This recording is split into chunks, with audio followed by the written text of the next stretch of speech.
आता बरेचदा लोकांना असं वाटतं की आपण पॉप्युलर झालेलो आहो. आपला जो ब्रँड आहे, त्या ब्रँडची व्हॅल्यू खूप वाढलेली आहे आणि लोकं झटक्यात आपला प्रॉडक्ट विकत घेतील आणि मग अशावेळी ते लोकं नवीन प्रॉडक्ट लाँच करतात.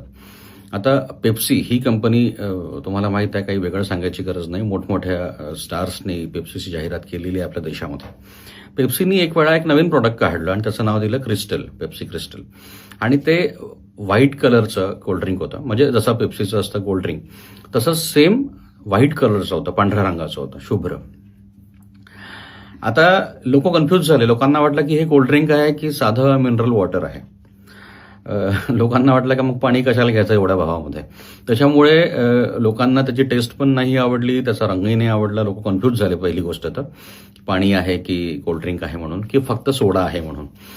तर असं सगळं झालं आणि हे जे प्रॉडक्ट होतं हे आपटलं.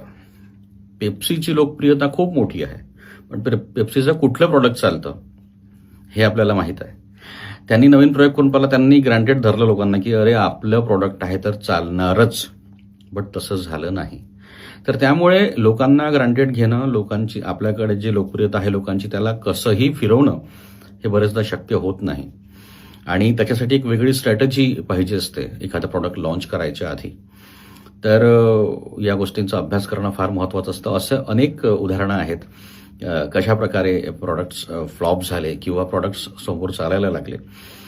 तर कसं वाटलं तुम्हाला काय वाटतं सांगा. बोलत राहूया. थँक्यू.